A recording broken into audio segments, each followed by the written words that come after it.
Daniels. I'd like to make a appointment for Danny. At 10:30? Well, that's fine. I'll see that Danny is there on time.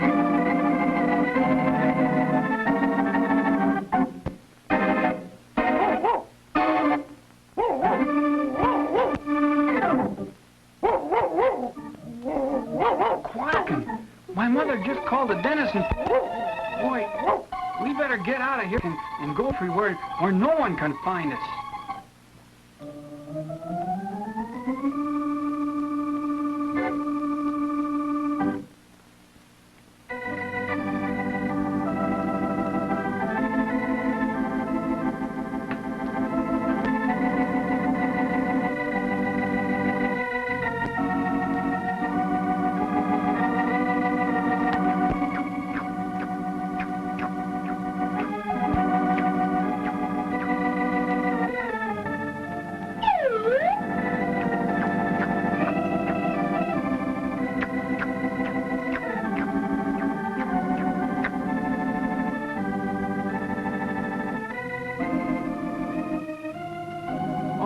Chewing on a stick, aren't you, Cap? Maybe I shouldn't have run away. I bet you think I'm a bad boy. Well, you'd run away, too, if you had to go to the dentist. Maybe you wouldn't have to go to the dentist if you could chew sticks and bones like I can. Well, what's so different about your teeth? Well, I eat a lot of tough food, so I have big, strong, crushing teeth. Look at the marks on this stick. A crushing teeth. You know, you have crushing teeth too, Danny. Yeah? I didn't know that. Which ones are they? Oh, they're back in your mouth a little ways. You have 8 altogether, 2 up above on each side of your mouth. Bicuspids because they have 2 points. But I bones too, if I wanted to. Well, maybe not bones, but you should eat all kinds of food to exercise your different teeth. You have other kinds of teeth, Danny, besides bicuspids. That's right, Cap. Take me, for instance. Hey, who said that?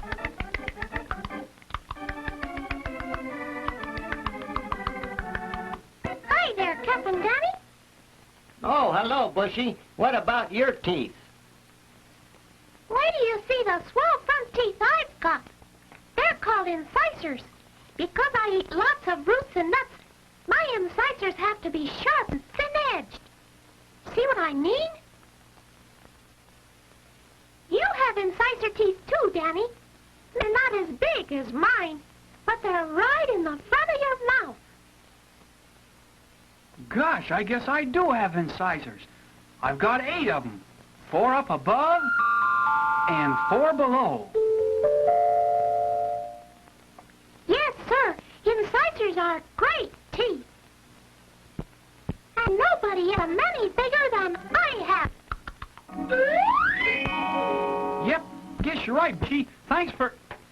Hey, where'd he go? Oh, Bushy is a busy little squirrel, and he has lots to do. Well, come on, Denny.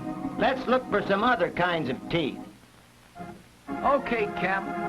You go on ahead. I'm coming.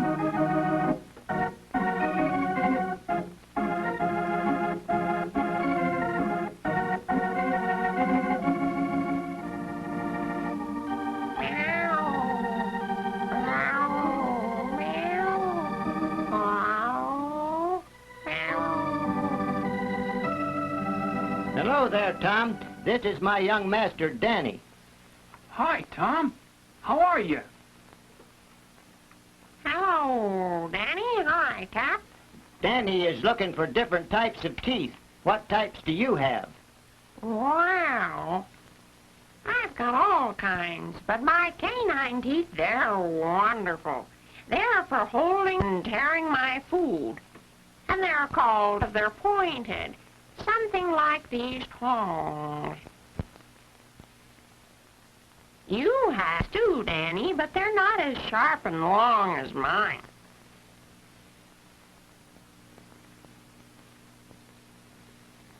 They're on each side of your incisors. One cuspid up above and one down below on each side of your mouth. Gee, you sure know a lot about teeth, Tom. Well, you will too, Danny. Well, thanks, Tom. We'll be seeing you. Yeah, come around sometime for some fish, Tom. Bye. So long.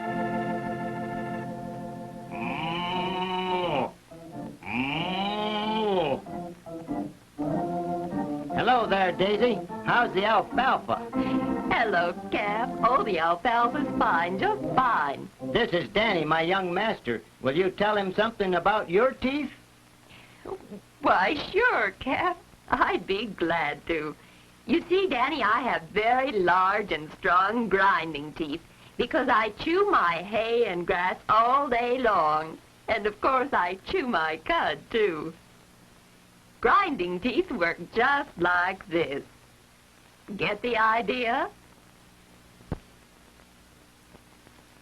You've got grinding teeth, too, Danny. They're called molars, and they're way back in your mouth. There are 2 molars up above and 2 down below on each side of your mouth. You should eat tough foods like I do, Danny, so your molars will get a whole lot of exercise. Well, I guess I'd better be going. It's just about milking time, and I want to be in the barn when Farmer Jones comes to do the milking. Gee, I never knew you animals had all those different kinds of teeth. Bicuspids and incisors and cuspids and molars. I guess I wouldn't have to see the dentist if I ate bones and nuts and tough meat and hay, but gee, who wants to eat all those things? You don't have to, Danny. You can eat the things you like. Your teeth also need nourishment, foods that have all the different vitamins. Cap is right again, Danny. Now, I furnish you with 2 important foods. The first one is milk. You should have 4 glasses or a whole quart of milk each day. The next food I supply you with is butter. You should eat at least 6 teaspoonfuls of butter or margarine every day. Each one of these little squares you see Mother cutting off the cube is about a teaspoonful.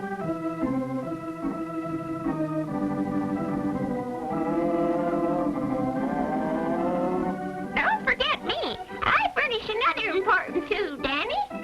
Eggs. You should eat at least 1 egg each day, or 4 or 5 a week anyway. Yes, sir, Danny. Milk, butter, and eggs. Then you should eat 1 large serving of meat and cheese or fish every day. Also, you should eat some of all these vegetables and fruits. Here they come. Potatoes, cauliflower, beets. Well, let's see how many of them you can name, Danny.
Well, say, here's Danny in bed. The real-life Danny. He must have been having a dream.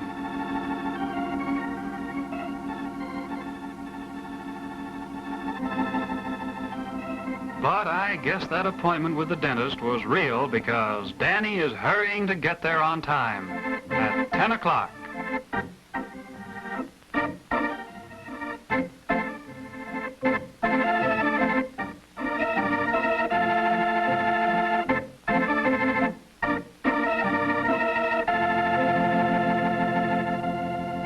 Oh, don't worry, Cap. Danny will be through in just a few minutes. You just wait right there.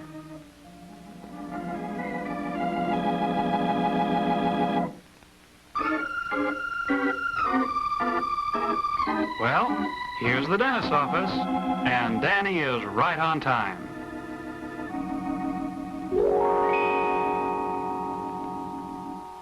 The dentist's assistant puts Danny in this special chair and puts a clean towel around him so he won't get his shirt dirty. Then she adjusts the headrest so he can lean back comfortably without getting too tired.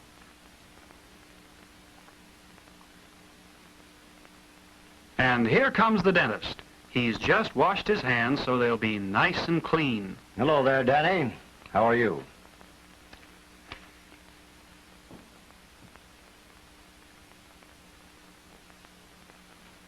Well, Danny, we're going to look in your mouth to see if you have any holes or cavities in your teeth. Now open wide so I can see real good. Now this instrument I'm going to use is a feeler. We dentists call them explorers. It's just a sharp point that lets me feel the teeth. If there are any holes in them, the point sticks. That way I know there is a cavity beginning to form in the tooth, a hole that should be filled. Here, Danny, you take hold of this mirror, and I'll show you a little cavity. You see there? It's black, and this feeler sticks in it. That's one we'd better fill.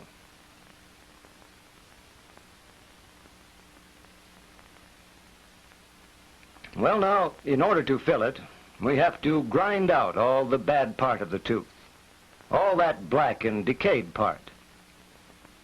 And we have little instruments that are called drills, but they're really grinders. And they grind out all of the bad part. Here, I'll show you how they work.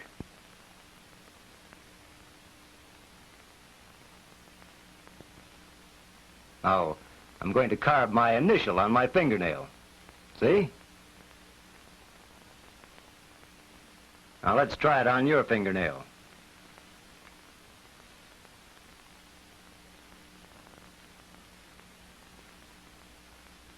We're going to do the same thing to your tooth that we did to your fingernail. This will grind out the decayed part. You'll feel it. Sometimes it jars and grinds, and sometimes it hurts a little bit, but not too bad.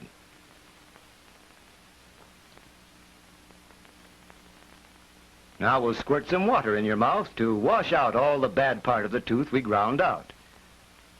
You just lean over and spit.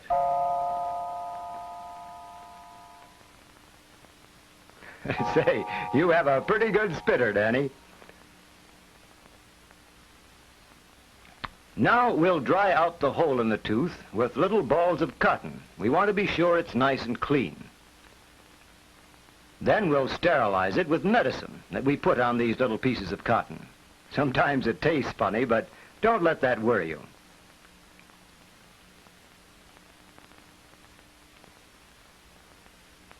Next, we take some small rolls of cotton and put them in your mouth. They fit under the tongue on one side and next to the cheek on the other. They keep the saliva from getting the tooth wet. Here, Danny, you hold the cotton with your finger. Now, while I'm drying out the cavity, the nurse is putting some filling material in a little glass jar. There's mercury and silver, and they mix together to form an amalgam that we will use to fill your tooth.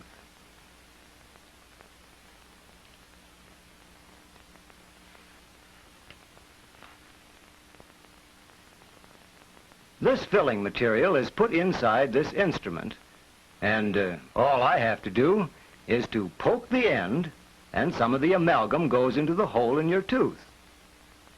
Now I have to pack the material in. I have to push hard so the filling will fit real tight and won't come out. It will seal the cavity and make a whole tooth again. Sometimes we have to add filling material several times before the tooth is completely filled. And it all has to be pressed in real good, so you hold your head tight, Danny, so that I can press down hard. There now, we're almost through. With these little carving instruments, I'll shave away the extra filling material and make your tooth nice and smooth and comfortable. Be sure, though, not to chew on it for a couple of hours. Otherwise, you might break it, and we would have to do it all over again, which we don't want to do we? Now we'll wash out your mouth and give you a chance to spit out some of the excess filling material.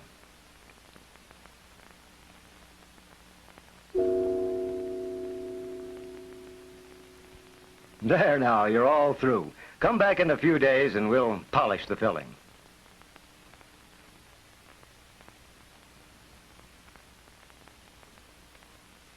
Say, Danny, do you know how to brush your teeth? If you brush them real good, you won't have so many cavities. First thing you need is a toothbrush with bristles that are straight across, about 2 rows wide and 6 rows long, and a good husky handle that you can really get hold of. Now, when you brush your teeth, always brush toward the chewing surface, down on the uppers and up on the lowers. In brushing your teeth, start up on the gums, then brush down over the tooth surface with a rotary motion.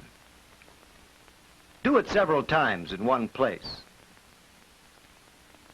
And then pull the brush forward and make sure you don't miss any spots. It's a good idea to do this in front of a mirror the first few times you try it. And when you get to the middle of your mouth, you'll have to change the toothbrush around. But always start up on the tooth, on the gums, and brush down over the tooth surface. Now you do the same thing on the inside of your mouth that you did on the outside. When you get to the curve or arch in the front of your mouth, just take the end of the brush and pull it forward. But remember to start up on the gum and bring it down toward the biting surface. If you always do this, the little particles of food up under your gums will be squeezed out and can be brushed away. In the lower mouth, do the same thing. Start down on the gums and brush up.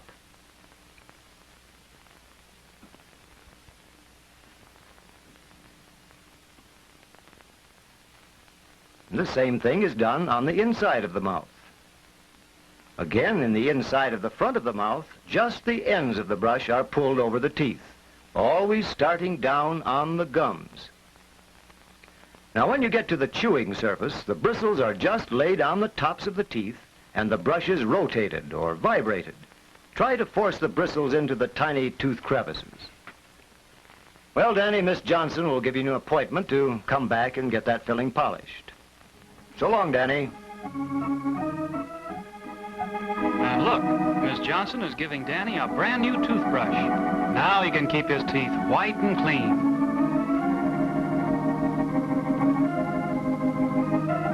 Well, Cap, you didn't have to wait so very long, did you? Danny has his teeth all fixed up, and he feels pretty good about it.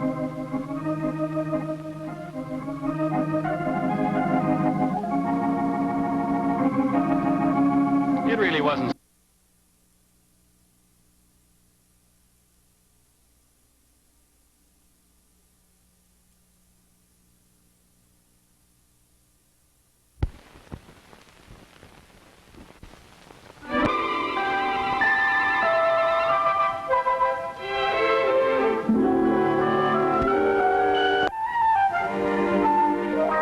We all know so well what telephones look like, how simple they appear to be, and how easy they are to use, that we seldom give them a second thought. It's hard to believe that the telephone once looked like this. Down through the years since it was invented, the telephone has been redesigned again and again. One purpose being to make voices sound clearer and more natural over the telephone. When you use the telephone, many interesting things happen to your voice. We might start with the fact that voices are made up of sound waves caused by vibrations. As a matter of fact, all sounds come from vibrations. If you pluck a guitar string, you can see the vibrations. Of course, you can't see the sound waves, but we do know what they are like. Sound waves are waves of pressure traveling through the air. They occur this way. Air is made up of very small particles or molecules that can move about. As the string vibrates, the molecules of air next to the string are moved back and forth. They push the ones next to them, the motion going on and on from molecule to molecule in waves of pressure that travel outward from the vibrating string. If you make the string move far, the sound is loud. And of course, if you make the string move only a little, the sound is soft. If the vibrations are slower, the sound is lower in pitch. If the vibrations are faster, the sound is higher in pitch. In much the same way, the vocal cords in your throat make the sounds of your voice. Variations in pitch and in breathing produce variations in the sound waves. These waves are modified as they bounce around in the air passages and are then formed into words. When the sound waves come out of your mouth, they have a distinct, complex pattern that is your very own, as individually yours as your fingerprint. Now let's see what happens when the sound waves of your voice enter the telephone mouthpiece, the transmitter. Here, the waves strike against a thin metal plate called a diaphragm. The movement of the diaphragm, though unbelievably slight, corresponds truly to the sound of your voice.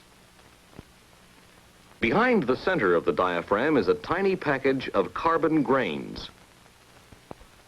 When a sound wave strikes the diaphragm, it sends a wave of pressure through these grains. Electricity flowing along a wire goes through the carbon grains. They resist the flow of electricity. When the diaphragm presses heavily, the grains allow more electricity to flow.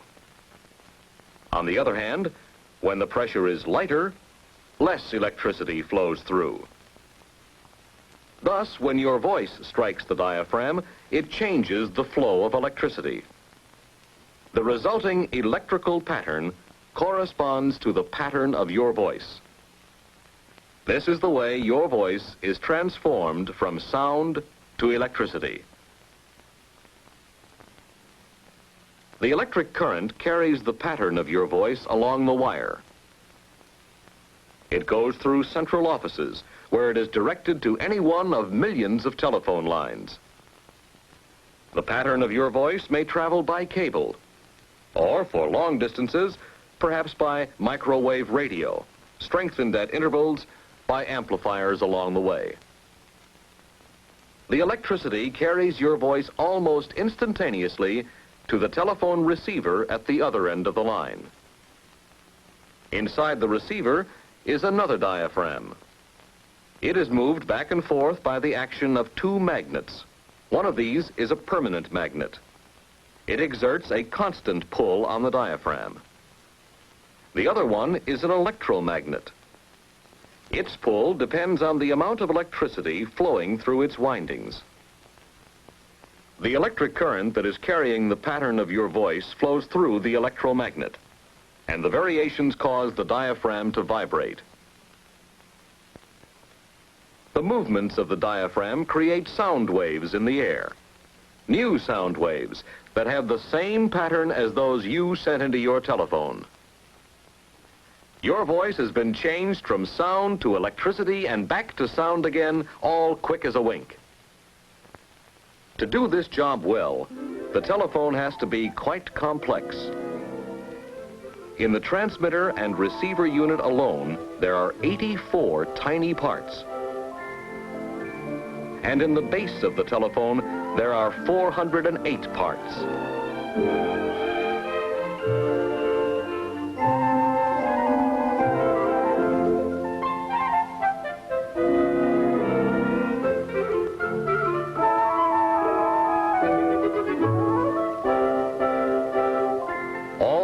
parts are made and assembled with great precision so that the naturalness of your voice will come through.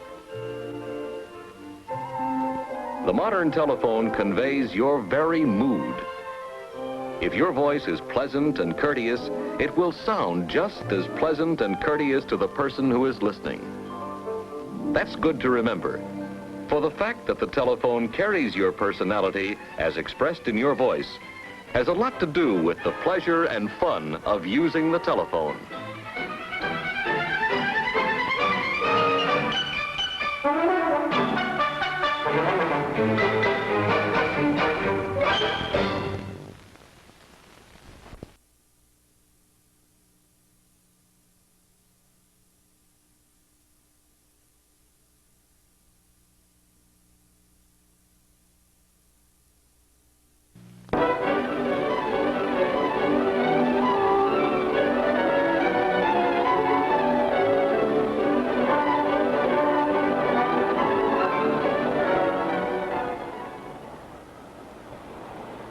Sound is all around us, everywhere. It beats at our eardrums until much of the time we're hardly conscious of it. But on this particular Saturday morning, Jimmy Foster suddenly became very conscious of it because a sound made him jump. Or was it really the sound that made him jump? It seemed as though the post was vibrating. Well, he'd soon find out whether there was a vibration along with the sound. The scrap of wood showed him that when the bell sounds, it does vibrate.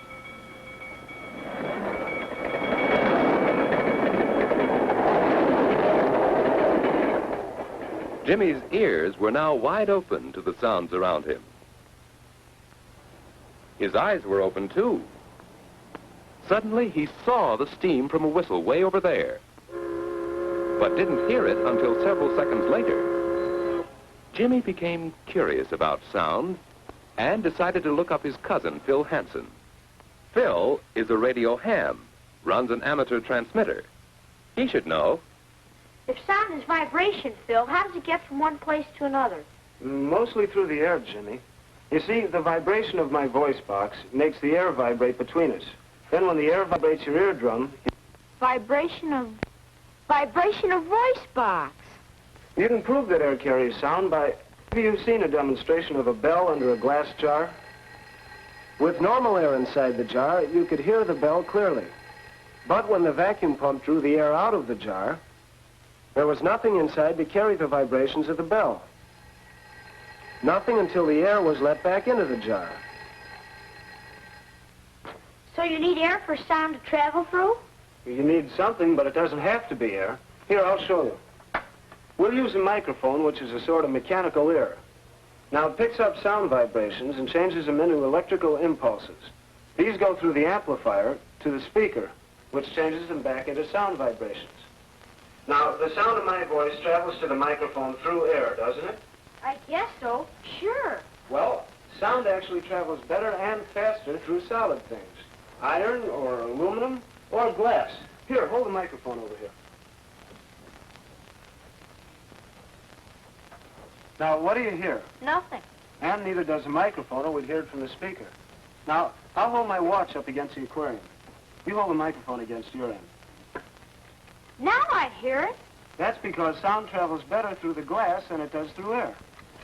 Now, since the watch is waterproof... I guess that proves that sound also travels better through water. That's right. And speaking of water, it can also show us how sound travels. Toss a rock in a pool and watch how the ripples start from the splash and travel out. And if there's something floating on the surface, you'll see that it's the disturbance that moves, and not the water as a whole. Sound travels the same way. Start this bell vibrating. Then slow it down, and we see that it pushes out and compresses the air, then springs back, causing a lower pressure, then pushes out again. As this goes on, places of slightly higher air pressure, or compressions, travel outward, separated by places of slightly lowered pressure, or expansions. The distance between one compression and the next is called the wavelength of a sound, as is the distance from one expansion to the next. Of course, the frequency is the number of waves per second. When these vibrations reach your eardrum, you hear the sound. But remember, it's the vibrations that travel, not the air. Say, those vibrations travel pretty fast, don't they, Phil? Compared to some things, yes, but not compared to the speed of light.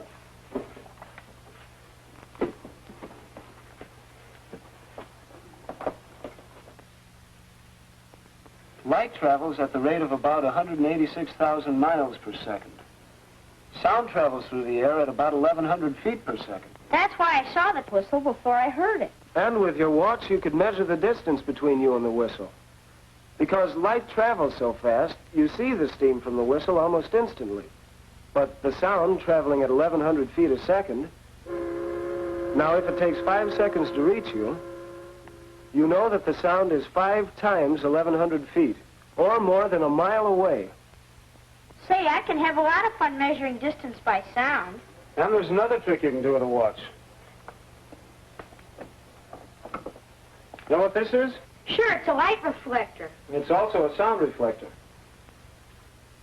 Stand over there a minute, Jimmy. You say it's a sound reflector? Sure, sound can be reflected almost like light. Now, what do you hear? Why, nothing, I guess. All right. Now listen when I hold it so the reflector directs the sound. Say, that's wonderful. It sounds as if it's right next to my ear. Yes, sound reflects pretty much like light, or a rubber ball, or like a spring. Try this, Jimmy. Hook one end over the reflector.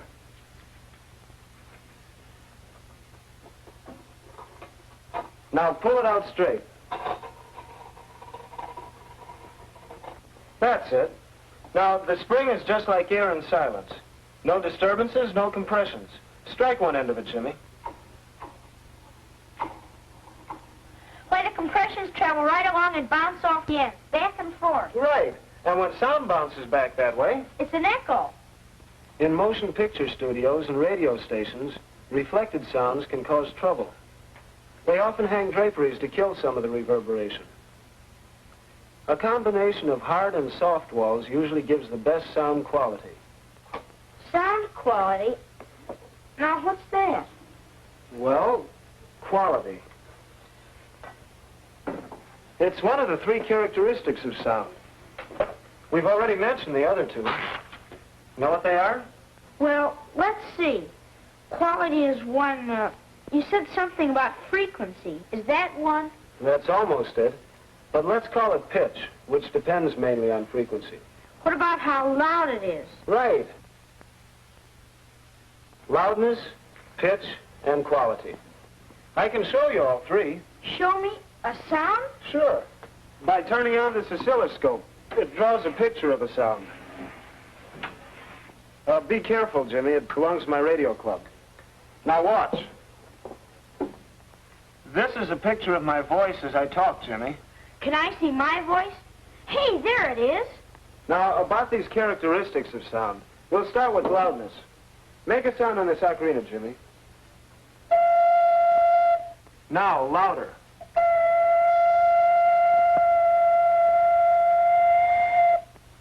The louder I blow, the taller the lines get. That's right. Try it again.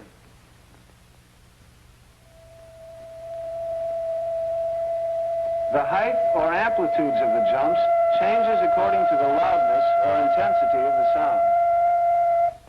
And another thing, watch how the sound falls off in intensity as I move away from the microphone.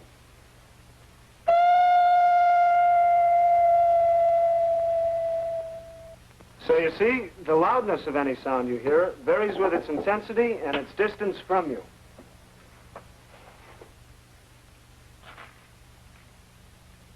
And this is shown by the amplitude of the jumps. Shallow waves for a soft note and high waves for a loud note. Now, what do you suppose shows a pitch? Maybe a number of waves, huh? Almost right, Jimmy. Here, try running a scale on this and watch.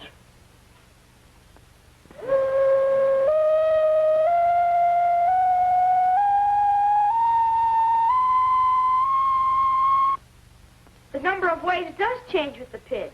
We call the number of waves each second frequency. And the length of the waves changes, too.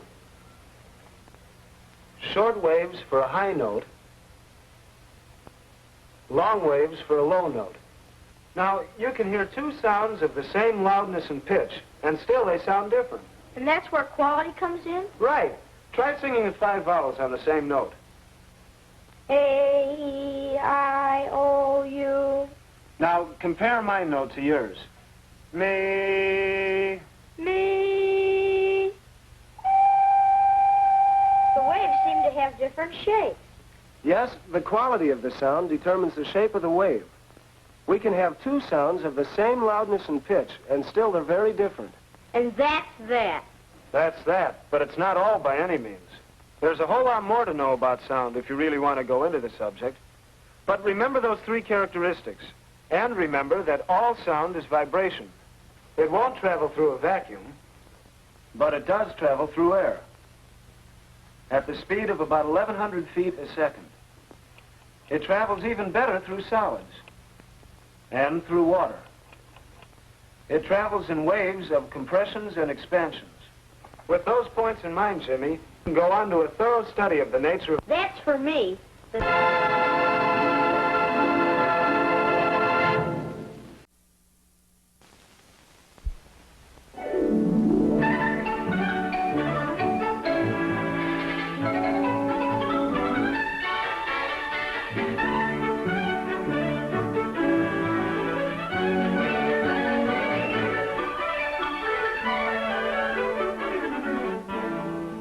Washington, our nation's capital, has been visited by millions of Americans, young and old. And here in Washington are some of the boys and girls of the School Safety Patrols. This visit to America's most historic city will always be a thrilling memory to those who attend the National Assembly of School Safety Patrols. Everyone knows what the School Safety Patrol does. On street corners all over the country, safety patrols remind people, children and adults, to be safe in traffic. We know that everything possible is done to keep children safe while they're riding school buses. And the bus patrol members keep them safe when they're getting in and out. The safety patrol means more safety in school and on the playground. School authorities, police departments, and public-spirited groups have done a fine job of organizing and supporting the School Safety Patrol. These boys and girls are chosen as Safety Patrol members because they've earned the respect of their schoolmates and because they can be leaders. Of course, even if we're not Safety Patrol members ourselves, safety is our business, no matter how old or how young we are, or whether we go to school or what we do. But wherever you may be, you'll find the Safety Patrol helping others in learning to be safe and reminding us all that it's better to be safe than sorry. And sometimes, Safety Patrol members do much more than is expected of them in teaching the habits of safety. For example, there's the story of Jimmy Adams. One morning, early this winter, Jimmy was guarding his corner as usual.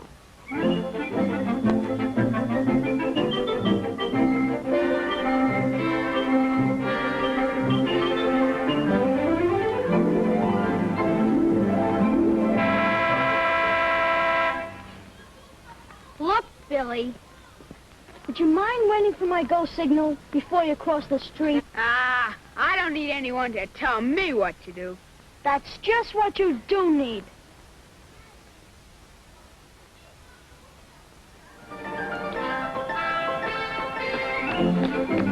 Walk, Billy! Walk!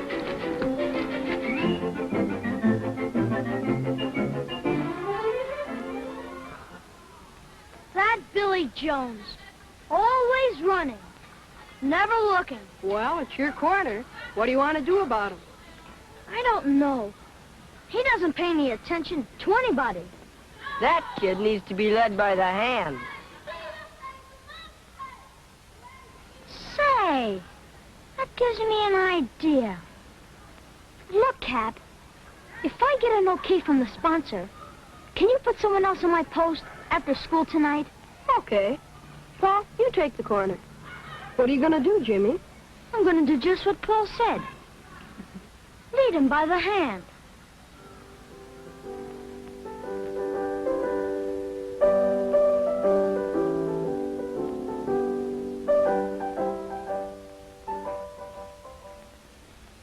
I have a note here from the principal that says Billy Jones has permission to leave school a few minutes early today. You may leave now, Billy. Billy didn't know what it was all about. But Jimmy did. He reminded Billy that safety patrol members are not chosen to be bosses, but to help others.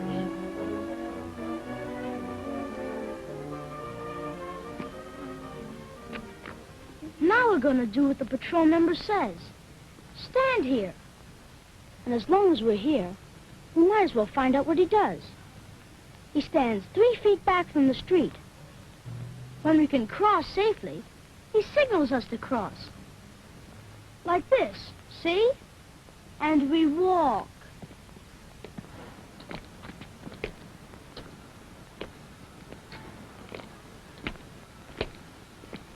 Billy, why don't you get smart? The way you act sets a bad example for all the other kids. Look, there's a boy learning to drive in the high school's driver training car. And Billy, you can bet that the safety rules he's learning while he's driving are easier for him, because he's already learned the safety rules for walking. Jimmy explained the safety rules for pedestrians. Stop at the curb. Look both ways. Wait until it's safe. Then walk across the street.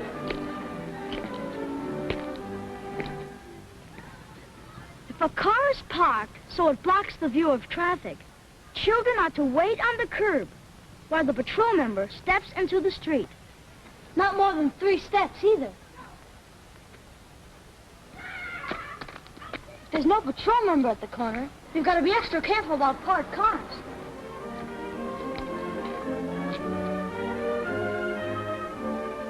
All the way home, Jimmy talked about safety and how easy it is to be careful. And all the way home, Billy seemed to be paying no attention at all. Good night, Mr. Safety. Okay. And I'm going to take you to school Monday, too. I'll be waiting right here.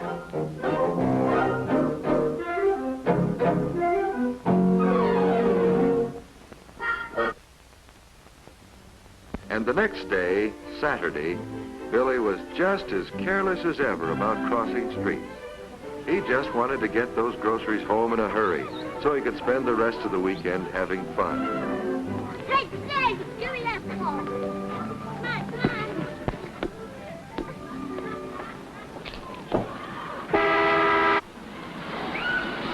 Hey, watch out!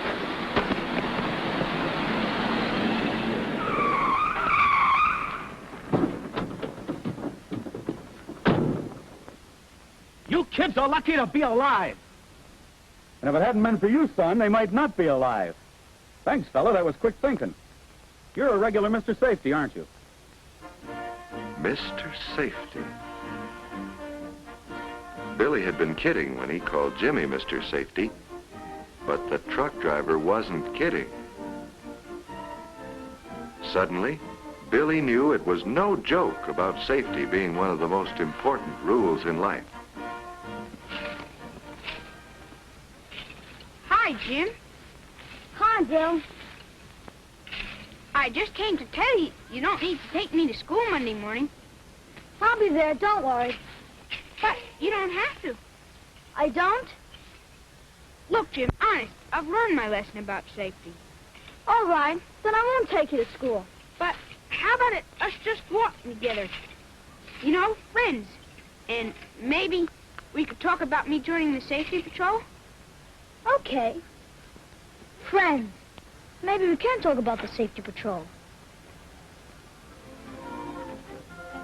That's why Jimmy Adams and Billy Jones are good friends. And more important, that's why Billy Jones obeys traffic safety rules and respects the safety patrol members. There are thousands of boys like Jimmy Adams, and thousands of girls too, helping to protect precious lives by giving up some of the time they could be using for fun. You'll find them on duty in rain or snow, sunshine or storm, proud to be doing their job. Okay. Hi, Jim. Hi, Bill. And many more children like Billy, though they may not be patrol members themselves, are doing an important job of setting good examples for their schoolmates.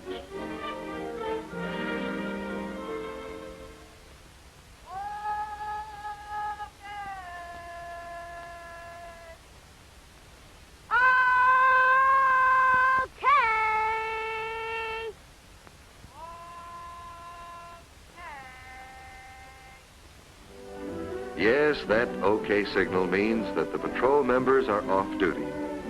But it also means another job well done. Thousands of jobs well done. But, of course, it isn't all work. Some patrol activities are fun. Picnics, hikes, and camping trips. Baseball games. Special movies for patrol members.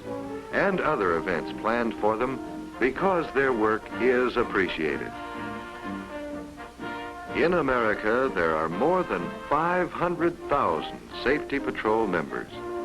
They are proud to represent all of us everywhere who know that safety is everyone's business. And all of us, young and old, can help them represent us even better if we follow their lead and try ourselves to be examples of safety on every street and highway, every day of the year.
Clip, clop, clip, clop.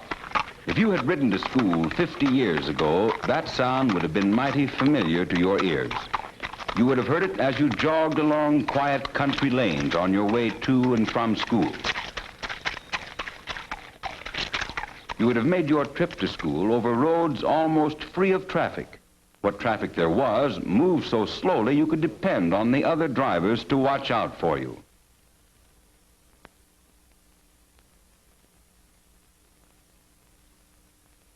Nor were other drivers the only ones who were looking out for you.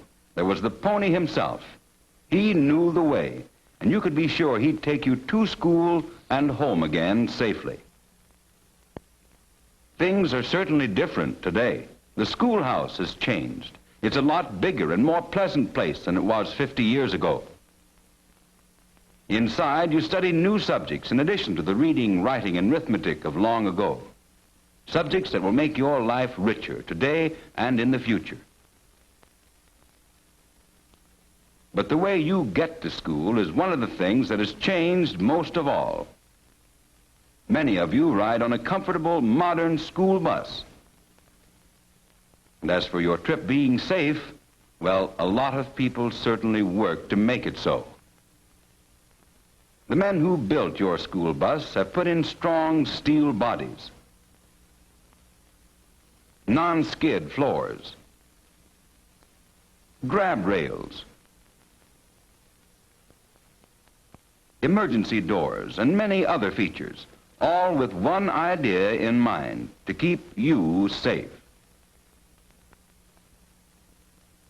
Your safety is important to the legislators of your state, the authorities of your school, your teachers, and your parents, who have worked together to set up safety regulations along your school bus route.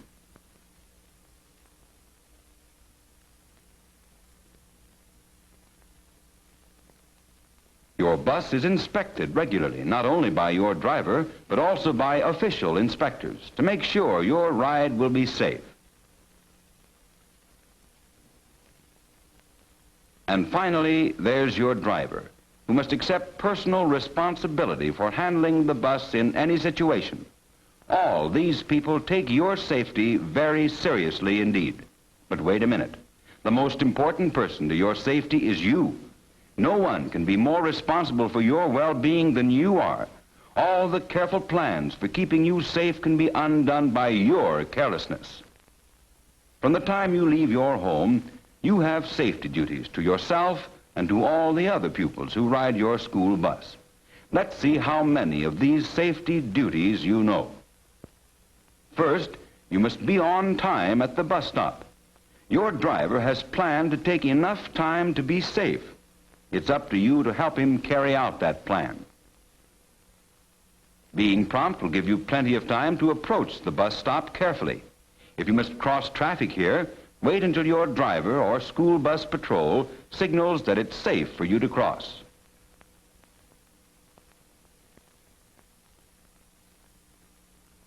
But you have to do more than just be on time. You must be on guard.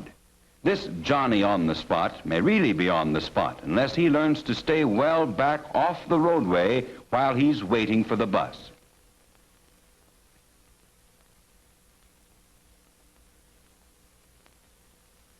Going to your seat quickly without crowding or disturbing other passengers is good manners, and it's good safety practice. It means that the bus can get underway again promptly without pitching you about in the aisle or bumping you into other riders. And once you've reached your seat and the bus is in motion, stay there. One bump in the road, and you could end up as this fellow did, except that he was lucky. He didn't get hurt this time. It's always a temptation to find out what's for lunch. Not lunchtime yet? You're hungry anyway. That's good. That's bad. Making an obstacle course of the school bus aisle can trip somebody up. Keep the floor and aisle free of litter. Sure, the other people who ride your school bus are good friends of yours, and good friends and good times go together. Of course, you don't have to be told that rowdy good times like this should be saved for another place. But sometimes you may forget that even orderly fun, shrill or loud conversation and laughter, for instance, can be an unnecessary strain on your driver. Practicing the school yells or singing the school songs while you ride is fine school spirit, but it can muffle or completely drown out sound signals that your driver ought to hear. Just in case your driver ever has to remind you about any safety rule, be a good sport and obey him cheerfully. It's pleasant after a day of lessons just to lean back by the window, to feel the breeze in your face, and not think about anything in particular. Uh-oh, here's a fellow who isn't thinking at all, particularly about safety. A narrow bridge, another car coming just a little too close to the bus, and willy-nilly there might lose that fascinating toy. Make sure you aren't a willy-nilly. Keep those toys and heads and arms inside the windows, where you can keep them safe.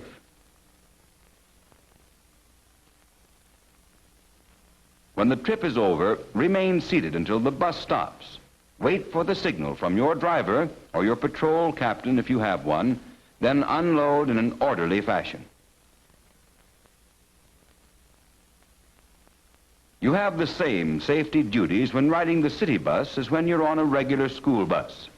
If you must cross the street after getting off the city bus, be sure to wait on the curb for the bus to pull away. After the bus has moved on, go to the crosswalk, look in both directions, and walk across.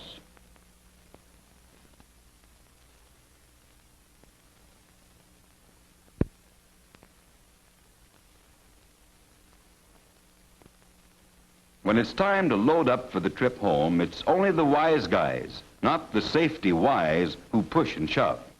Watch out for the little fellows. Take care of yourself on those steps. That grab rail can be helpful, but it may prevent a painful fall. Well, here's your stop. You've obeyed all the rules and you're safe at home, almost. Remember the last important rule of school bus safety.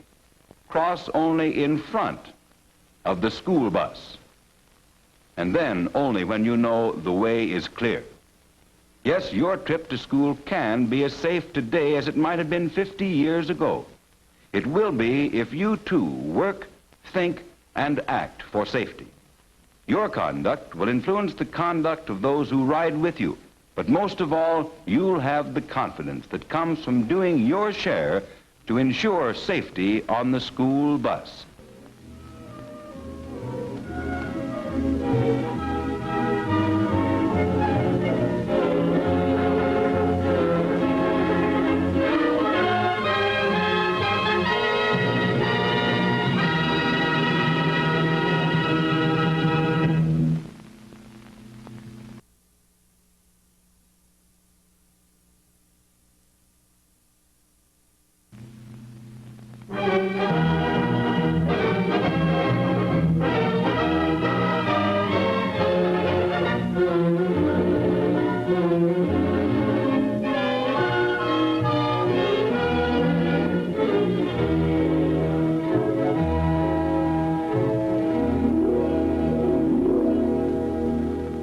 What can compare with the thrill of a brand new bike? Those long days of wishing and waiting are finally over, and the proud new owner can look forward to enjoying his bike in many ways. For bicycling is a healthy, active sport, enjoyed by almost everyone. Not only does it provide vigorous outdoor exercise, but it means quick, easy transportation to and from school. It's a nice, fast way of getting from one place to another. And it may even be a means of earning money. You're taking a lot of responsibility in owning and riding a bicycle, for you are now an operator of a wheeled vehicle. You are the automobile driver of tomorrow. And good, safe bicycle riders often turn out to be the best drivers. No good pilot would think of flying an airplane that was not in perfect condition. He knows that his very life depends upon his plane, so he inspects it carefully before flying. So you should check your vehicle, your bike, to see that everything is in good condition. If you don't know how to check your bike, get a bike mechanic to help you. Check to see that the handlebars, grips, and pedals are tight.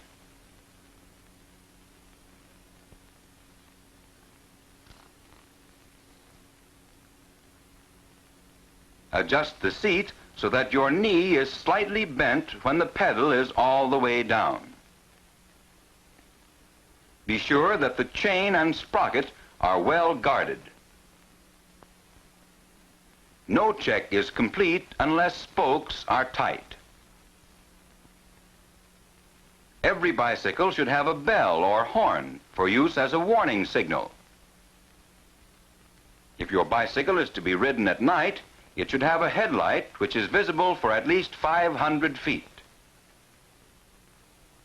And it should have a tail light, or at least an approved reflector. And finally, your bike must have good brakes. Your life may depend on it several times a day. But keeping your bike in top condition is only the beginning. Cars, trucks, buses, and bicycles all are vehicles. All must obey the traffic laws. Keep to the right side of the road or street. That side is for slowly moving vehicles. When riding in a group, ride in single file at the extreme right of the roadway. Be sure to keep a safe.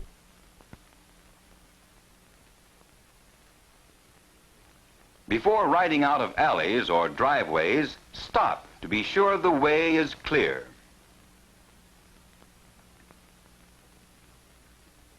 When crossing heavily traveled streets or highways, it's better to dismount and walk across with your bike.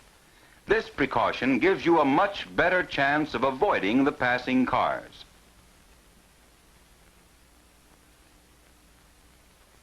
Turning left at a busy intersection is a problem for the bicyclist. The best way is to ride across the intersection and stop at the far right corner. Then, as soon as the light changes, turn and ride off in the new direction.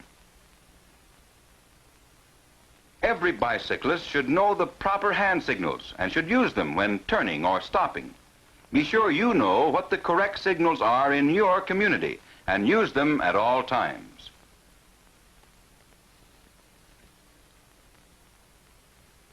Before turning left, be sure to look behind you. This will keep you from turning into the side of a passing automobile. Signal before you begin to turn, then make the turn with both hands on the handlebars. Even stops require signals while you're on the street.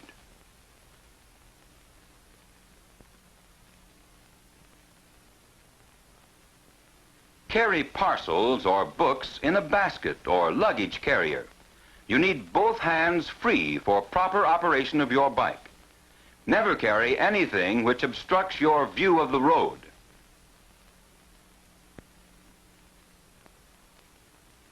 Your bicycle was made to carry one person.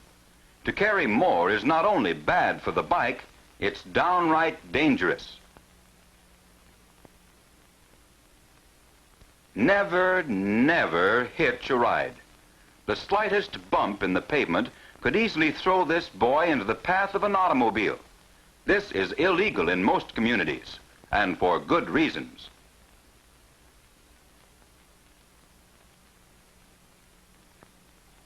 If you want to do tricks like these, stay out of the street. Stunting and racing should be done in vacant lots or protected areas, away from pedestrians and traffic.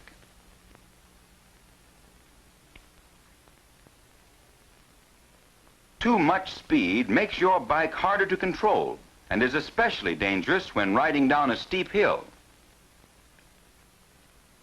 When riding at night, be sure to wear light-colored clothing so motorists can see you more easily.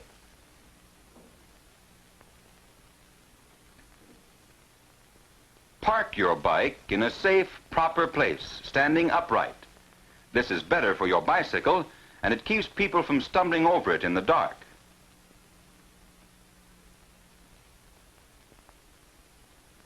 A lock on your bicycle is good protection against thieves. There's more to safe bicycle riding than just remembering the rules. You must be alert. This young man is not thinking about what he's doing. He's in danger because he's unconscious of what's going on around him. Learn to be an alert bicycle rider. You'll find that it helps you to avoid accidents.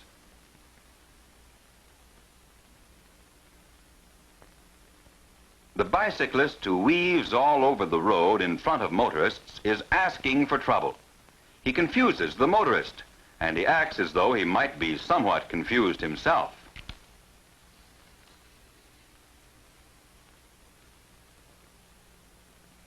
If you remember the rules for safe bicycling, you'll know what these riders are doing wrong.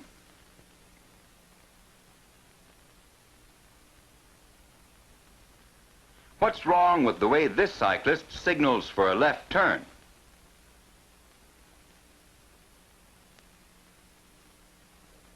Do you think the parents of this boy would be proud of the way he's learned to ride his new bike?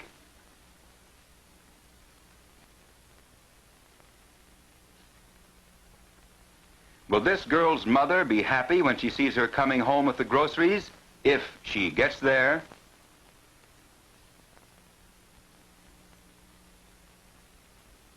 Why is this young man likely to spend some time in the hospital soon?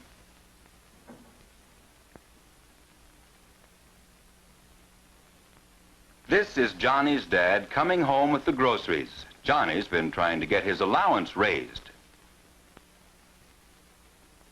Poor Johnny, if he'd only remembered to put that bike away.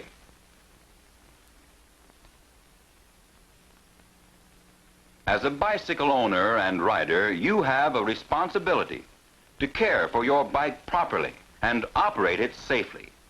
It's your duty to obey the traffic rules, to be alert and quick-witted, to look out for the other fellow as well as for yourself. As a good, safe bicyclist, you'll be respected by the people of your community, for you are proving to your friends and neighbors that bicycling can be both fun and safe.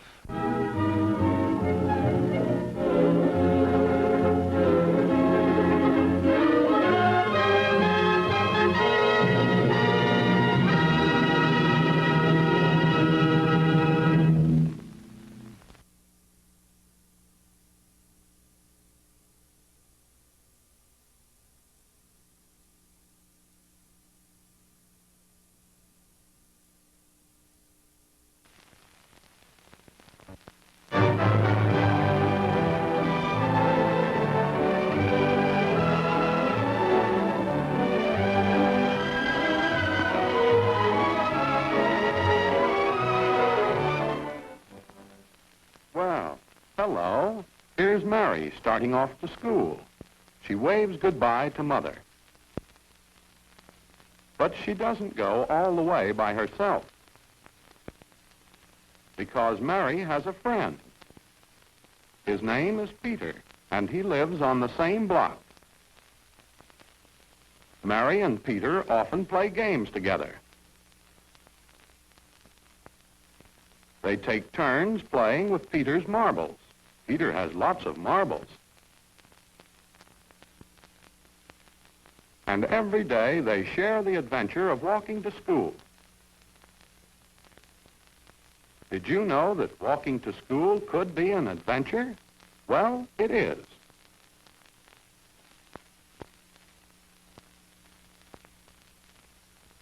You can have fun, but you can also get into trouble. That is, unless you are sure you know just what to do when you have to cross the street. Mary almost makes a mistake. It's not safe to cross when a car is passing. So they look to the left, then to the right. There's a car a block away, but they go ahead. Now, wouldn't it be more fun if they knew how to do it right? If they were sure they knew how to cross the street safely? At a busy crossing near school, a policeman and a member of the school safety patrol take care of children like Mary and Peter. The policeman is their friend. So is Jimmy, the patrol boy. Jimmy keeps the children on the curb until the policeman stops the traffic. Then they walk across. Jimmy has a surprise for Mary and Peter today. He will tell us about it. Oh, it's nothing much. Miss Brewster is going to give the children a lesson in street crossing. I'm supposed to be an expert on that. Anyway, I'm going to help. I'll tell you all about it now. Today, Miss Brewster's class is going out to a special street corner where the traffic has been closed off. It'll be safe there, and the boys and girls are going to practice crossing the street. Miss Brewster, the teacher, is nice. The boys and girls on the safety patrol like to help her. The children have fun, too. At the first corner, they're going to learn how to cross the street where there's no policeman or school safety patrol to help. Miss Brewster asked some of them to bring their wagons and scooters to school so they could use them for traffic. Mary and Peter like this lesson. So do the others in the class. They're all having a good time. Before they can cross the street, Miss Brewster tells them to look to the left to see what's coming. Oh, my, heavy traffic. It's not safe to cross now because cars are coming from the left. Mary's learning what to do. She likes this game. When the cars have passed, look to the left again. Nothing coming now. Now look the other way, to the right. Nothing there either.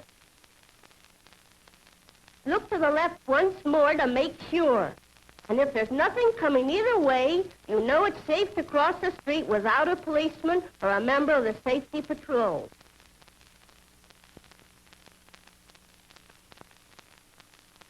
At another corner, they're going to learn how to cross the street where there is a policeman. Of course, we don't really direct traffic, but today I'm pretending that I'm a policeman. And now Mary's going to be a safety patrol girl because girls are often on a safety patrol, too. At this kind of a corner, it's not safe to cross until the policeman holds up his hand to stop the traffic.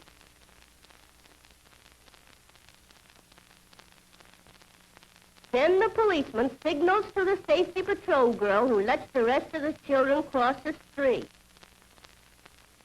Miss Brewster tells them there's nothing to worry about as long as they obey the policeman and the safety patrol. Next, the boys and girls are going to learn how to cross the street with a traffic light.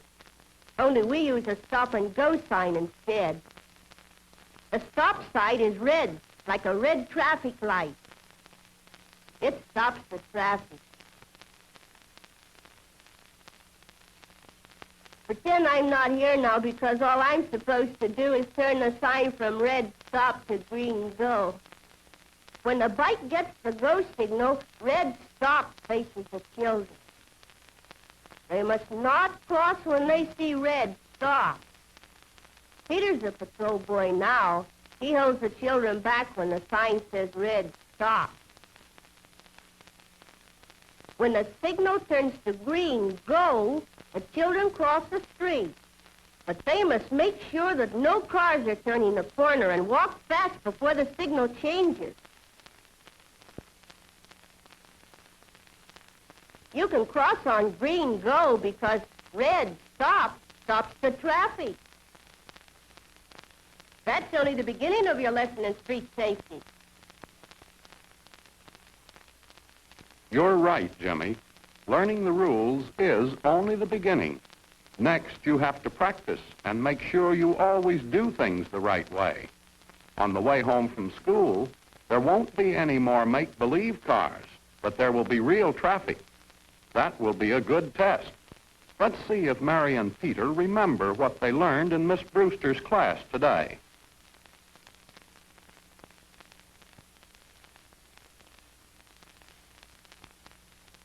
Uh-oh. Peter almost started to cross in the middle of the block. That's not safe. Never cross in the middle of the block.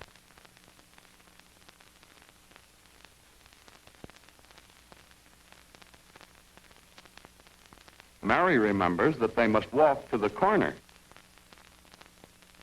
so that they can see if a car is coming.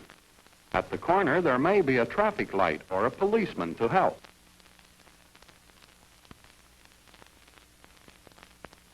sure enough, here's a policeman, and here's Jimmy back at his job. Now they must remember to obey the patrol boy and follow his signal.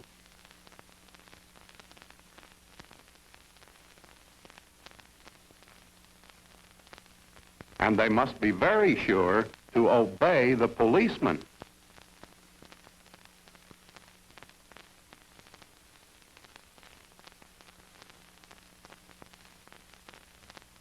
Both the safety patrol boy and the policeman will help you if you help them.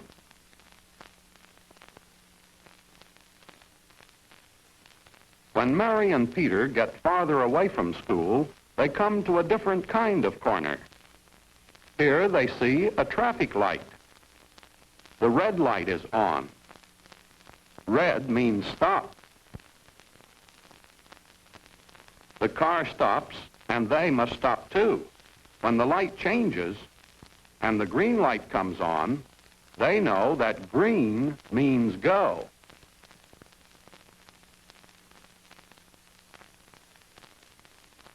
But they should have looked to make sure the car was not going to turn the corner. Now the last time to cross. Here there is no policeman. No traffic light on this corner. No, Peter, that's no traffic light. No light over here either. So they must look to the left.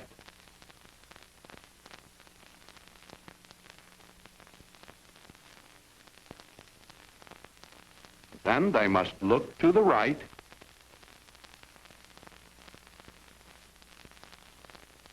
Then to the left again. And now, since there are no cars coming either way, they can cross the street safely. This time they are not afraid, because now they know just what to do.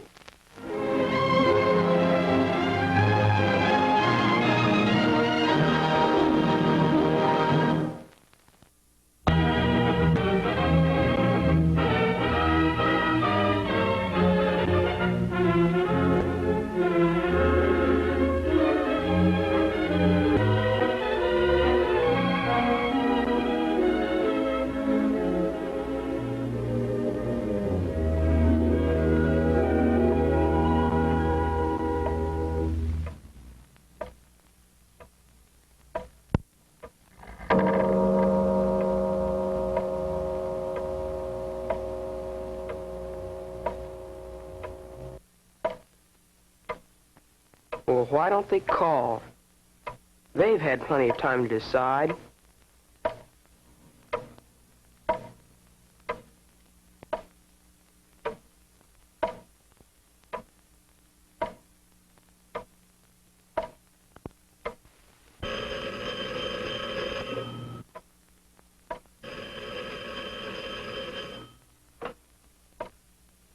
Hello?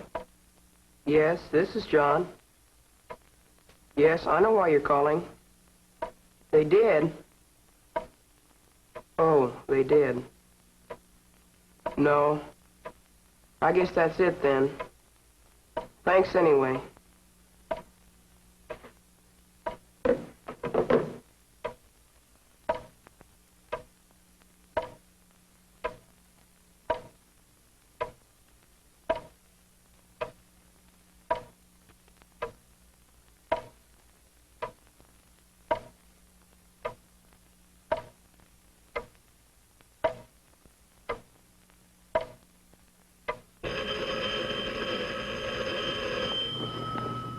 Did you hear about John Taylor? They voted him out as student council representative because he was caught cheating. Who? John Taylor voted out John a student Taylor council cheating? representative. Who was is cheating? John Taylor? John Taylor? John Taylor? John Taylor? John Taylor? You a cheat, John? John, what have you done? Remember how it all started? The day you went over to Mary's house to study for the test. Remember? All right, John, now look. The problem is to factor x squared minus 9x plus 20. Now, how do you do it? Let's see. X squared minus 9x plus 20. You take the x squared minus the 9x and... Oh, you subtract x from x squared, and then you... Oh, golly, Mary, I don't know anything about this factoring business. Tom, you do too. Now, the answer is the quantity x minus 5 times the quantity x minus 4. Now, do you see how I got it? Yeah, I guess I do. But golly, Mary, this stuff's awful. I just don't get most of it. You'll just have to. You won't pass the test tomorrow. I know it. Mary, if I get stuck on the test, you'll help me, won't you? How can I help you? It's easy. Miss Granby hardly ever comes back to where we sit. If I get stuck, I'll just ask you for the answer. Well, I don't know. Oh, forget it. I probably won't have any trouble anyway. But you remember what happened the next day, John. Miss Granby's test was even tougher than you thought it would be. There were a lot of problems you couldn't work, and it seemed to you that you didn't stand a chance of passing the test.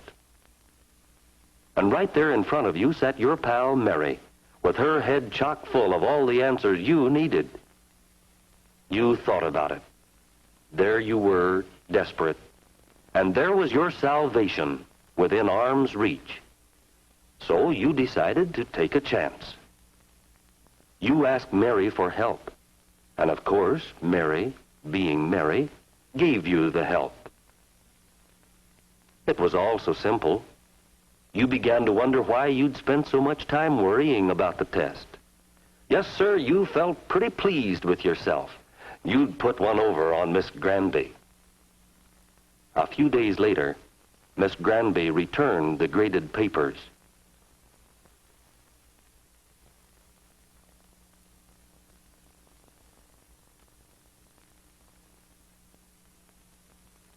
Was there a shadow of doubt in Miss Granby's face as she looked at you? What was there for Miss Granby to doubt? After all, wasn't this the best grade you'd ever made on an algebra test? Maybe that was it. Maybe the grade was too good. Somehow that odd little look Miss Granby gave you seemed to haunt you. Did you really earn that 92, John? I wonder. Oh, she didn't mean anything. That test wasn't very important anyway. Yes, you thought it was just a little thing, but it was the beginning of all your trouble. After that, life went on for you pretty much as usual. You were busier than ever with sports, with Mary and your friend Jim, and most of all with your new job as student council representative. You'd always wanted to be on the student council, and you were really proud of yourself the day you were elected to take Jack Martin's place when he moved out of town. But now, with the honor of the job, went the necessity of keeping your grades up, and that was your problem.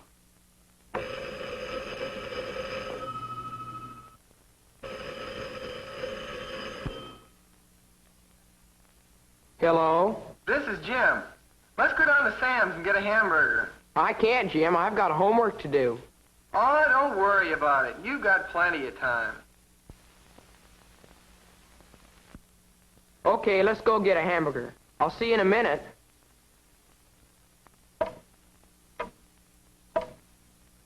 The big clock in the hall went on ticking off its even measure of time, and you went on as before. You and Mary were still the best of friends, but Mary had assumed greater importance to you. You came to depend upon her more and more in your schoolwork, although you scarcely realized it. It wasn't that Mary was any smarter than you were. It was just, well, that she seemed to find more time to study. And you were student council representative and a very busy fellow. Okay, that finishes the problems. Now how about our history? You haven't done your history lesson either? Well, gosh, Mary, I can't do everything. I have 2 council meetings this week. I just don't have time to study. Well, here are the answers to the history lesson. But I think you're going to have trouble when we have tests and all these things. What are you going to do about the big test tomorrow? Oh, I'll get by all right. If I have trouble, you'll help me again, won't you? And that's how it was. Gradually, Mary had become your partner, although as time went on, she seemed less willing to do your work for you. Sometimes Mary looked at you almost as Miss Granby had. Well, so long, Mary. Thanks a lot for your help. Yes, thanks a lot for your help, Mary. Whether you intended to help him or not, it was clear John depended on you. Didn't you begin to wonder what you were letting yourself in for? Take the next day, for instance, the day of the test.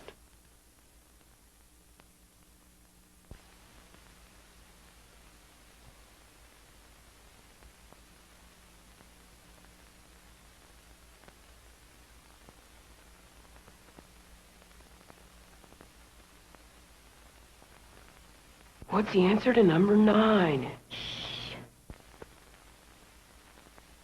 You gotta help me. What's the answer to number 9?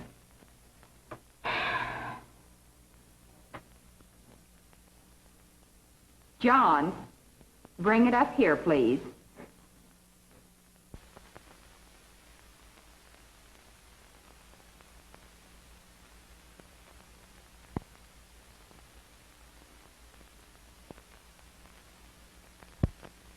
I'm afraid I'll have to give you both 0 on the test. And both of you are to report to me after school, please. So you were caught, John. You were exposed in front of the class. And what's more, Mary was involved too. Mary, who was only trying to help. And then what happened? Your classmates seemed to treat you a little coldly. Perhaps it was because they had studied and worked hard for their grades. Maybe they felt that your cheating gave her advantage. And their student council. That's funny. My name isn't on there. I'm on the student council. I don't think you'd come to this meeting. It's about you. Me? That's what I hear. Say, would you after the meeting's over and let me know how it comes out? Wouldn't mind. No, I don't say that what John did was right, but I do think we ought to give him another chance. You mean you think we ought to let him go on being in the student council? I think we should. I don't. You've got to admit he's a good representative. That's right, but I don't think anyone that cheats should hold an office. That's right. I think we should elect a new representative. Oh, no, give him another chance. All right, wait a minute. Wait a minute. We won't get anywhere by all talking at once. Are we ready to take a vote now? All in favor of giving John another chance, hold up your hands. All who think we should elect a new student council representative, hold up your hands. Well, I guess most of us feel the same way about it. Who's going to tell John? I'll tell him. I said I'd call him when the meeting was over. I'll call him as soon as I get home. John, I guess you know why I'm calling.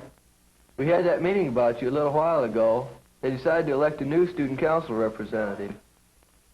I'm sorry, Johnny, but I guess you know why.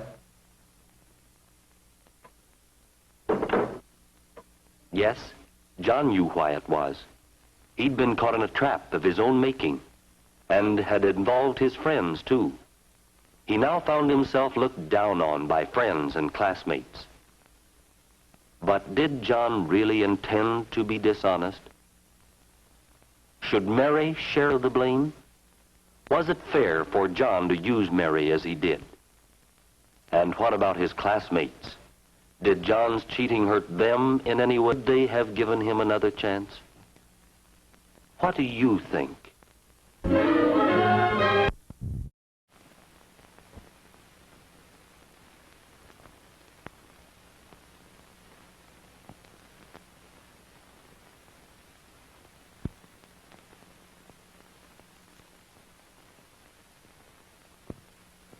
It all began in civics class, when the students were choosing topics for reports to be done in 2 weeks.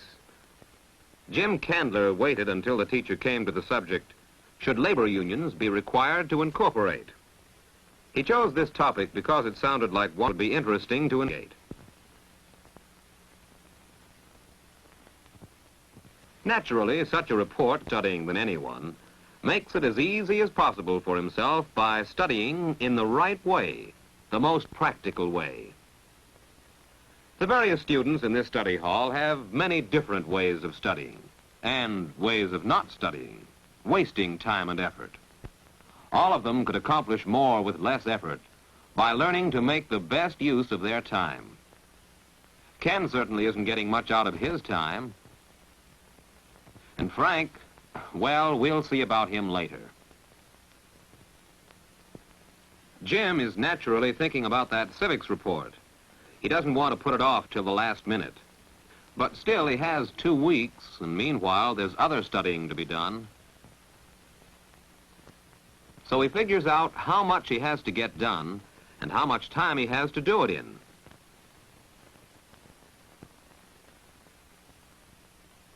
Then he decides how long to spend on each assignment. First, he has to get ready for his science class this afternoon. Then he can give the rest of the hour to his civics report. Budgeting your time to make the most of it is one of the skills involved in studying. These skills can be developed and improved just as the skills involved in playing baseball can be developed and improved by paying attention to them and practicing them. Reading is another skill which can be developed. Most of us think we know how to read. But did you know that there are different rates of reading? First, there is skimming. You skim in order to find the parts of the book or chapter you need. You run through the material looking only at the key sentences, like this.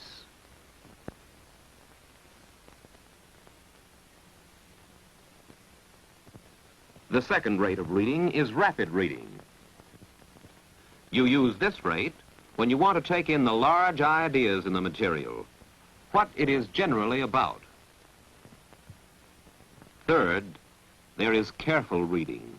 Reading slowly in order to understand thoroughly each idea expressed by the writer. In careful reading, you take time to stop and make mental summaries of what you've read.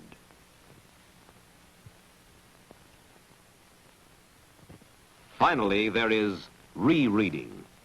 Reading the same material again to fix it in your mind, to relate it to other things you know.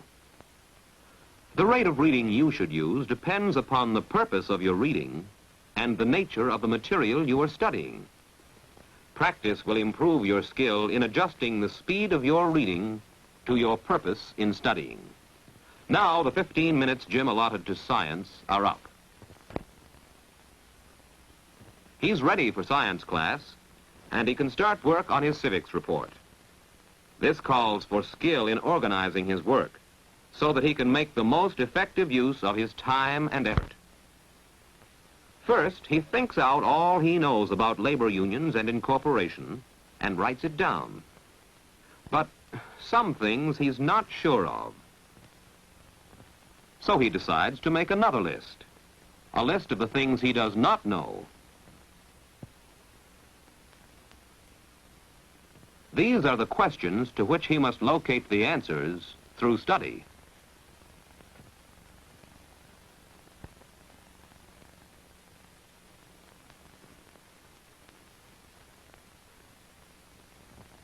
His search for information begins in his civics book.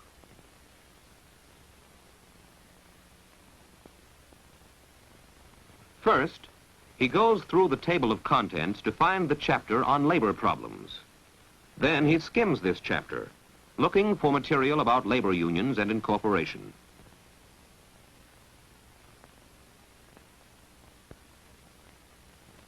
When he finds the section he wants, he reads it quickly, trying to get hold of the large ideas.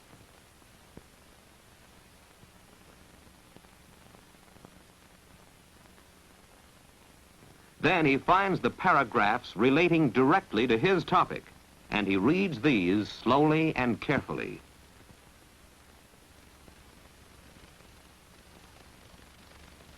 Now he goes back to reread the material, to make it his own.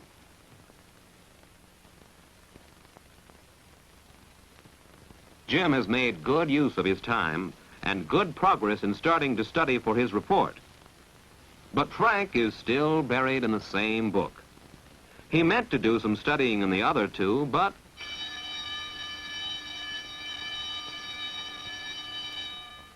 Jim has worked no harder than Frank. Yet he's finished his work because he planned it carefully. 2 days later, Jim had some more study time allotted to his civics report. but he finds his civics textbook doesn't contain all the information he needs. He'll have to look for more material. That's a part of study, too. The main source for this additional material is the library. Jim finds his material quickly because he knows how to find the books he wants on the shelves. He knows the overall plan of the library. He knows how to use the card catalog in order to locate any book in the library.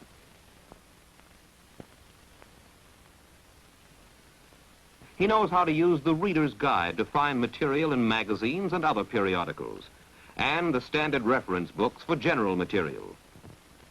Who's Who for biographical data, the dictionaries for special words, the encyclopedias for surveys of topics.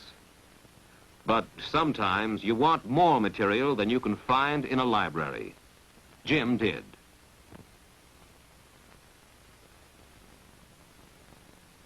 He decides to visit a lawyer who he knows can answer some of his questions about incorporation. First-hand information of this sort makes a report more interesting and more complete. No matter what topic you're studying, book material can always be supplemented in this manner by personal interview and by writing for information to appropriate government and private agencies. For his report, Jim has written to the National Labor Relations Board. By the time he gets the answer to his letter, he has completed his other research. Thus, he has located all the material he needs for his report. He has allotted himself a full study period for writing the report, so that he won't be rushed. Jim is no wonder student, and studying is not his favorite occupation, but since he is made profitable as possible by developing his study skills. We have seen some of these as he prepared his report. Skill in reading at the proper rate to suit his purpose. Skill in organizing his work. And skill in locating the study materials he needs without waste motion. All of us can do more in less time with less effort by practicing sound principles of how to study.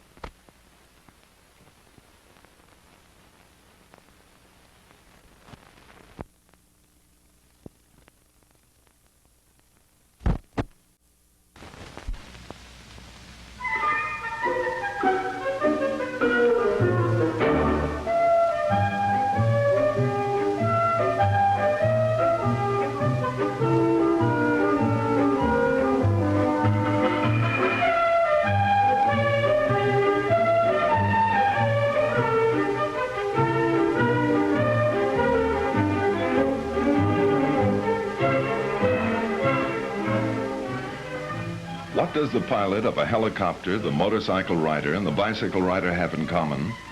Well, the answer is quite simple. They have two main responsibilities. First, they must make certain that their machines are in perfect mechanical condition at all times.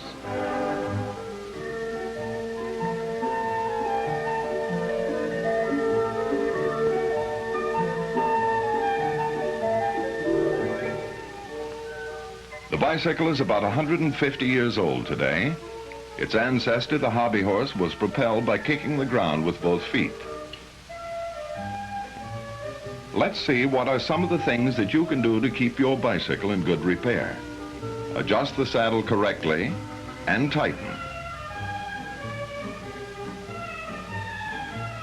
Position the handlebars to fit your size and make sure that the stem is far enough down in the fork for safety and is tightened securely.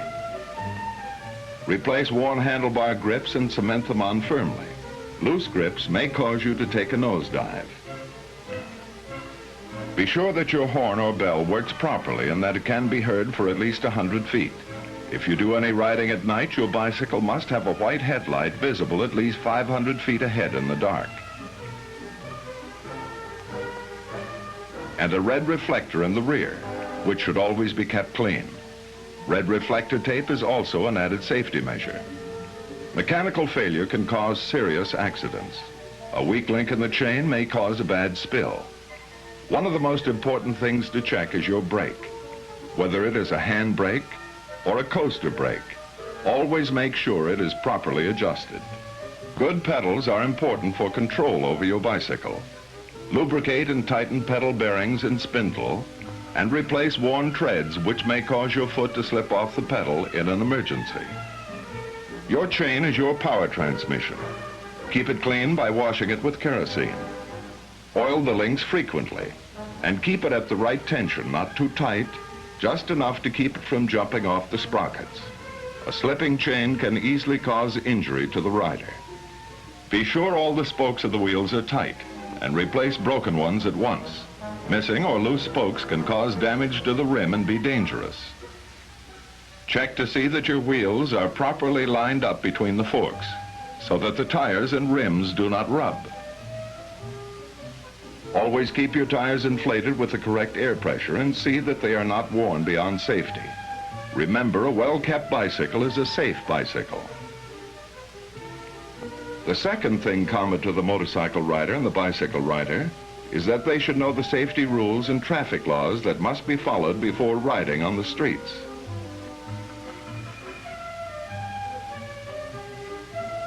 Police officers go to school to learn how to ride their motorcycles.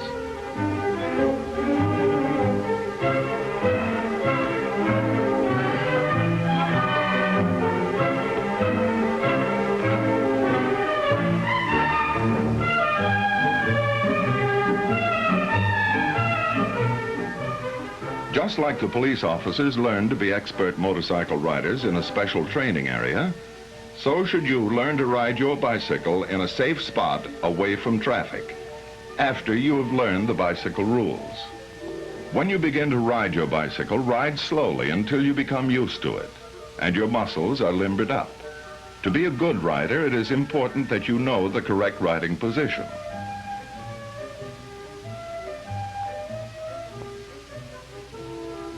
With the pedal in its down position, your leg should be slightly bent when the ball of your foot is placed on the treads.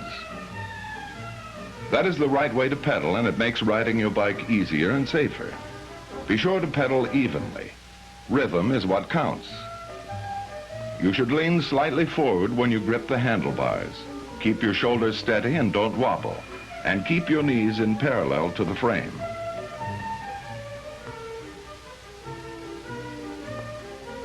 Before you ride your bicycle, learn the traffic laws and regulations, and know how to obey them at all times. In general, the rules for the bike rider are the same as for the motorist. In the same way that the motorist must give arm signals for turning, so must the bicycle rider. All arm signals are given with the left arm.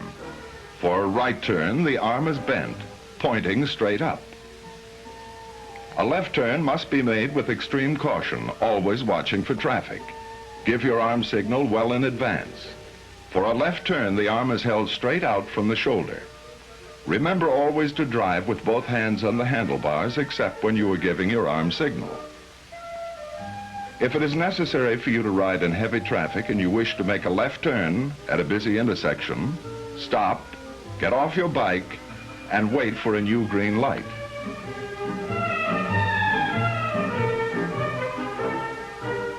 Look to the left, to the right, and to the rear before walking your bicycle across the street. And wait there to cross to the left side, again with the green light. The proper arm signal for slowing down or stopping is the left arm pointed down.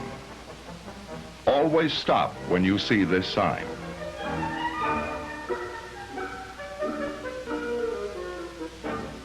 When you ride on the street with friends, stay in single file.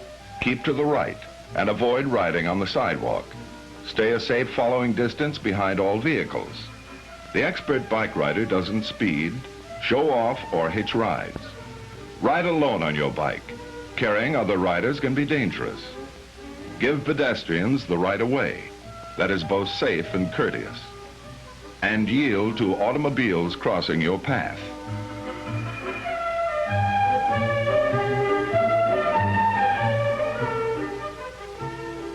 When you carry books, help with the shopping, or run errands, use a luggage rack or a carrying basket for packages, making sure to place them in such a way that they do not obstruct your view or make riding difficult.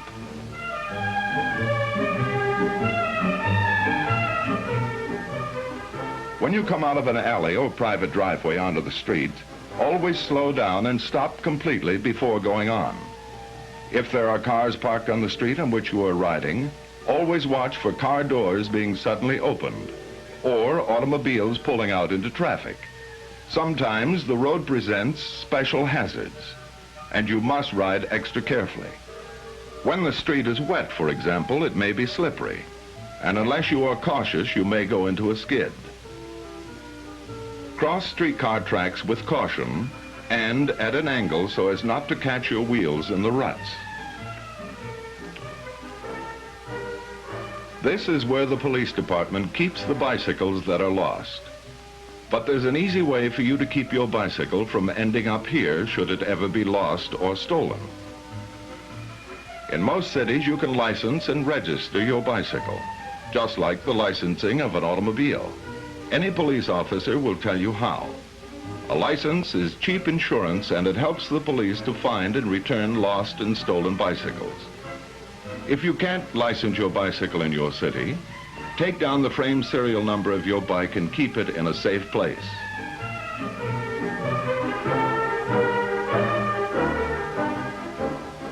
And when you leave your bicycle parked anywhere, be sure you have a lock on it. Always park your bicycle in a safe place. Never leave it in a driveway, or you may not be able to enjoy your bicycle for long.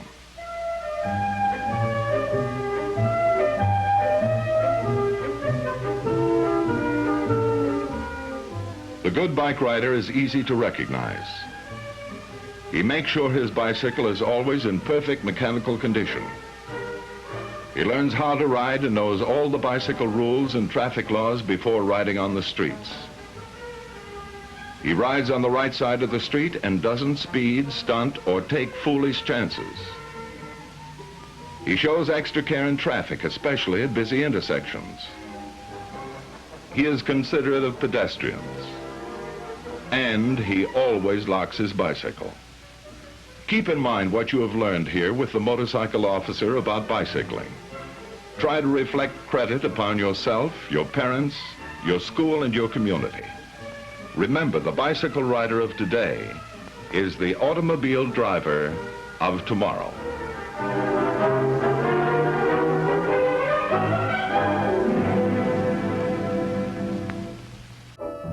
Four ladies chain, grand chain across, turn 'em, you chain 'em back. Everybody join hands, circle up 8 and 8, hand rings, circle to the left. Reverse, single file, lady in the lead. When you get back home, face the partner, do-sa-do. Now turn to the corner, do an Allemande left. Come back and a right or left, grand, round the ring and a grand do right and a left you go. Keep on a-going and meet your maid, step right up and promenade. Promenade 'em a 2 by 2, back home now, that's what you do. Now couples 1 and 3, promenade the outside ring, halfway around 2 by 2. Come down the middle, right and left through. Head ladies chain, chain across. Turn 'em, you chain 'em back. Now 1 and 3, lead to the right, circle up 4 when you're doing fine. Head can't break, make that line. Go forward, up and you come on back. 2 ladies chain, chain across. Turn 'em, you chain 'em back. Welcome to square dancing, the popular recreational activity enjoyed by millions of Americans every week. The square dance has its roots in dances we inherited from England and France. What makes this dance truly American is the addition of the caller. The caller gives the dancer enjoyment by phrasing calls with the music and by calling a variety of movements in interesting combinations. In our film, the dancers, who could be representative of any age group learning the square dance, will illustrate how to dance the movements in the fundamentals of square dancing. Home you go round that square and a back home now, and 2 and 4. Promenade the outside ring, halfway around 2 by 2. Come down the middle, right and left through. Okay, we'll start with the girls forming a circle. That's fine, girls. And the boys step in. Now let's back up and make a circle, and we make a circle with the boys' palms up and the girls' palms down, with shoulder height being our guide. We'll circle to the left by using a square dance step, and that's a shuffle step. So let's all circle to the left. Slide your feet. Now let's circle to the right, go the other way back. Let's go into the center, 4 steps. And back. Now face your partner. With your partner, we're going to do a do-sa-do. That will be right shoulders back to back with your partner. And back up where you are. Ready? Do-sa-do with your partner. Then take your partner's hand and bow to your partner's all. All right, let's do it with the music. Everybody join hands, circle to the left and around you go, circle to the left.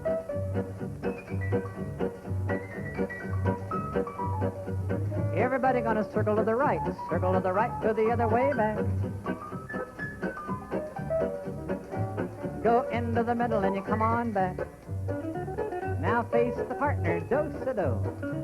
Everybody join hands, circle to the left you go. Circle to the left in a great big ring. Now circle to the right, go the other way back.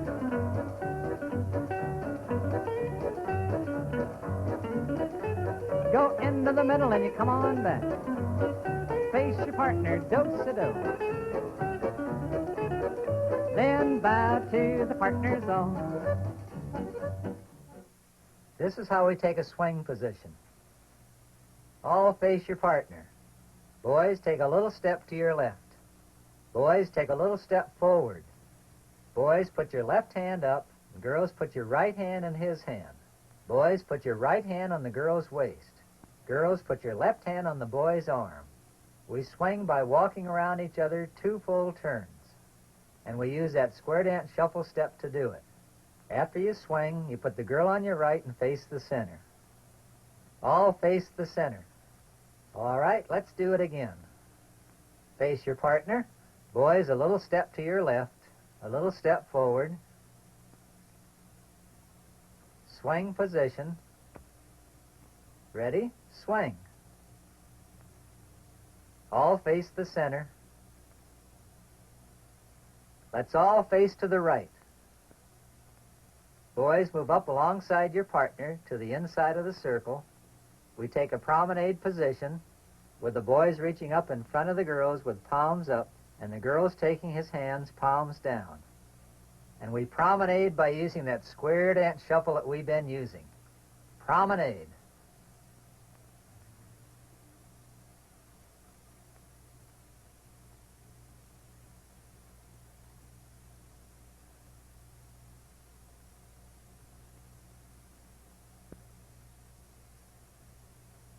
Okay, let's back out and make our circle and pause. All face your partner. Take a swing position with your partner. Now we've done a swing and we've done a promenade, so we'd like to establish going from a swing to a promenade. We'll swing our partner twice, and then we'll let go of their hands and go into a promenade position. Everybody face your partner. Take a swing position. Ready? Swing. Promenade. Promenade them 2 by 2. Promenade around. Back out and make that ring. Circle to the left. Circle to the left and around you go. You circle to the right. Circle to the right, go the other way back. Go into the middle and you come on back. Face the partner, do-sa-do. Step right up and swing. Swing 2 times. The element. Everybody face your partner. Right and left grand. Right and left. The 22 level 1 movements you have just seen danced are easy to learn and fun to do. The remaining movements of the Level 1 album can be learned in the Part 2 film of Square Dancing Fundamentals. Square dancing is a great activity for young and old alike. Why don't you form a square? Learn these calls well, and let's go square dancing. Go halfway around. Reverse. home, face the partner, do-sa-do. Still face your partner, right and left, grand, round the ring, grand, oh, right and left with a pretty little hang. You meet that gal and promenade 'em a two